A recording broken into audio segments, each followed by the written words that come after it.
एक बार सुमेरु पर्वत पर बैठे हुए ब्रह्मा जी के पास जाकर देवताओं ने उनसे अविनाशी तत्व बताने का अनुरोध किया।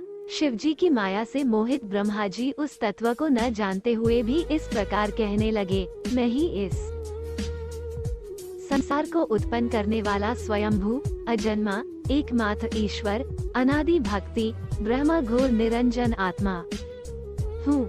मैं ही प्रवृत्ति और निवृत्ति का मूलाधार, सर्वलीन पूर्ण ब्रह्म हूँ। ब्रह्मा जी ऐसा कि पर मुनि मंडली में विद्यमान विष्णु जी ने उन्हें समझाते हुए कहा कि मेरी आज्ञा से तो तुम सृष्टि के रचयिता बने हो, मेरा अनादर करके तुम अपने प्रभुत्व की बात कैसे कर रहे हो। इस प्रकार ब्रह्मा और विष्णु अपना अपना प्रभुत्व स्थापित करने लगे और अपने पक्ष के समर्थन में शास्त्र वाक्य उद्धृत करने लगे। अंततः वेदों से पूछने का निर्णय हुआ तो स्वरूप धारण करके आए चारों वेदों ने क्रमशः अपना मत इस प्रकार प्रकट किया।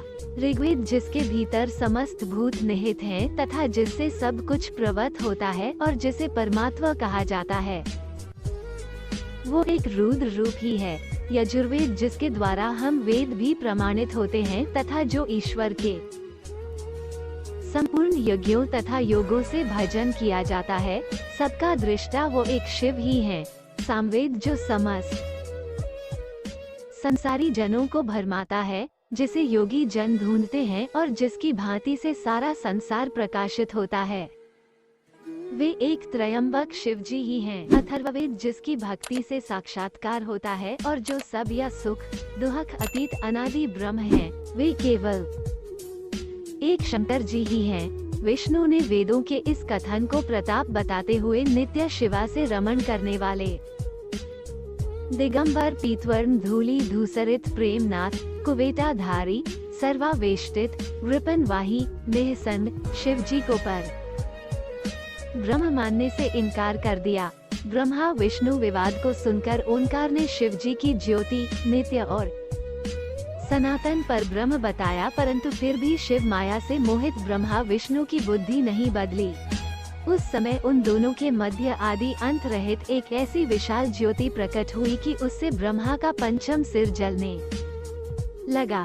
इतने में त्रिशूलधारी नील लोहित शिव वहां प्रकट हुए तो अज्ञानतावश ब्रह्मा उन्हें अपना पुत्र समझकर अपनी शरण में आने को कहने लगे। ब्रह्मा की संपूर्ण बातें सुनकर शिव जी अत्यंत क्रुद्ध हुए और उन्होंने तत्काल भैरव को प्रकट कर उससे ब्रह्मा पर शासन करने का आदेश दिया। आज्ञा का पालन करते हुए भैरव ने अपनी बाईं उंगली के नखाग्र से ब्रह्मा जी का पंचम सिर काट डाला। भयभीत ब्रह्मा शतरुद्री का पाठ करते हुए शिव जी के शरण हुए। ब्रह्मा और विष्णु दोनों को सत्य की प्रतीति हो गई और वे दोनों शिव जी की महिमा का गान करने लगे। ये देखकर शिव जी शांत हुए और उन दोनों को अभयदान दिया। इसके उपरांत शिव जी ने उसके भीषण होने के कारण भैरव और काल को भी भयभीत करने वाला होने के कारण काल भैरव तथा भक्तों के पापों को तत्काल नष्ट करने वाला होने के कारण पाप भक्षक नाम देकर उसे काशीपुरी का अधिपति बना दिया। फिर कहा कि भैरव, तुम इन ब्रह्मा विष्णु को मानते हुए ब्रह्मा के कपाल को धारण करके इसी के आश्रय से भिक्षावृत्ति करते हुए वाराणसी में चले जाओ। वहां उस नगरी के प्रभाव से तुम ब्रह्म हत्या के पाप से मुक्त हो जाओगे। शिव जी की आज्ञा से भैरव जी हाथ में कपाल लेकर ज्यों ही काशी की ओर चले, ब्रह्म हत्या उनके पीछे पीछे हो चली।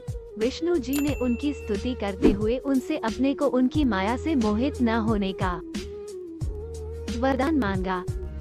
विष्णु जी ने ब्रह्म हत्या के भैरव जी के पीछा करने की माया पूछना चाही तो ब्रह्म हत्या ने बताया कि वह तो अपने आप को पवित्र और मुक्त होने के लिए भैरव का अनुसरण कर रही है।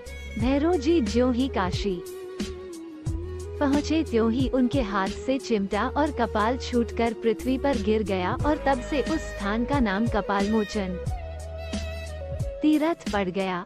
इस तीर्थ में जाकर सविधि पिंडदान और देव पितृ तर्पण करने से मनुष्य ब्रह्म हत्या के पाप से निवृत्त हो जाता है।